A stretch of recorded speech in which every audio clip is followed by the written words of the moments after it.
Metode simplex. Metode simplex merupakan salah satu teknik penyelesaian dalam program linear yang digunakan sebagai teknik pengambilan keputusan dalam permasalahan yang berhubungan pengalokasian sumber daya secara optimal.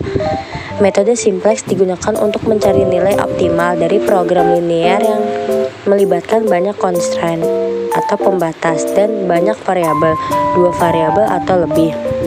3 syarat utama dalam metode simplex. Yang pertama itu ada fungsi tujuan, lalu yang kedua ada fungsi kendala, dan yang terakhir, yang ketiga, variabel pembantu. Contoh soalnya, diketahui fungsi tujuan yaitu maksimal Z sama dengan 500X ditambah 800Y. Fungsi kendala yaitu 8X ditambah 6Y kurang dari sama dengan 36. 5X tambah 6Y kurang dari sama dengan 30.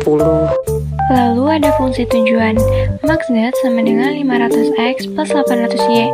Fungsi tujuannya 500X plus 800Y sama dengan P. Ubah koefisien positif ke bentuk negatif menjadi min 500X min 800Y plus P sama dengan 0. Fungsi kendala. Di persamaan ini, mari temukan variabel bebasnya. 8x plus 6y kurang dari 36, 5x plus 6y kurang dari 30, diubah menjadi 8x plus 6y plus r sama dengan 36, 5x plus 6y plus s sama dengan 30. Selanjutnya buat tabel. Isi tabel dengan angka yang ada di fungsi tujuan dan fungsi kendala yang ada di slide sebelumnya. Berikutnya adalah langkah pengerjaan metode simplex. Yang pertama, menentukan kolom kunci dengan menentukan nilai negatif yang terbesar. Kedua, menentukan baris kunci, nilai positif terkecil dari pembagian nilai kanan dan kolom kunci NK atau KK. Tiga, menentukan angka kunci, pertemuan antara kolom kunci dengan baris kunci. Keempat, menentukan baris kunci. Baris kunci dibagi angka kunci, yaitu nilai baris P, X, Y, R, S, dan NK dibagi angka kunci. Yang terakhir yaitu 5, menentukan nilai baris yang baru dari baris kunci. Nilai baris lama dikurang dalam kurung angka kunci dikali nilai baru baris kunci dalam kurung. Langkah yang pertama yaitu menentukan kolom kunci. Tentukan nilai negatif yang terbesar. Bisa dilihat di sini bahwa angka negatif yang besar ialah di baris Y, yaitu negatif 800. Yang kedua, menentukan baris kunci. Dari pembagian nilai kanan dan kolom kunci, didapati nilai positif terkecil berada di baris S. Selanjutnya, langkah ketiga, menentukan angka kunci didapat dari pertemuan antara kolom kunci dengan baris kunci, seperti yang dapat kita lihat di tabel. Angka yang didapat dari pertemuan kolom kunci dan baris kunci yaitu 6.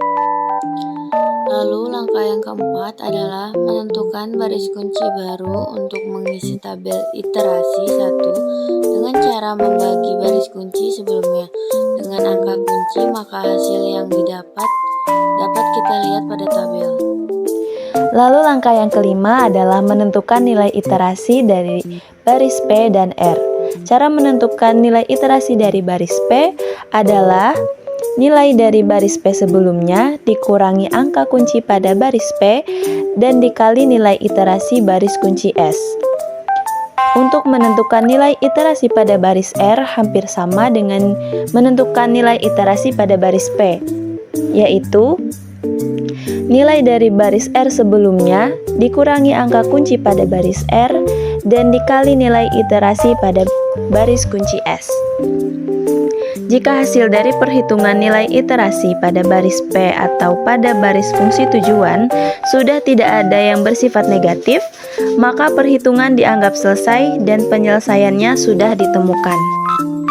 Jadi, kesimpulan yang kita dapat dari penyelesaian soal di atas adalah untuk mendapatkan pendapatan maksimum yaitu sebesar $4.000, maka banyaknya barang satu yang harus dijual adalah sebanyak 6 barang, dan barang 2 yang harus dijual adalah sebanyak 5 barang.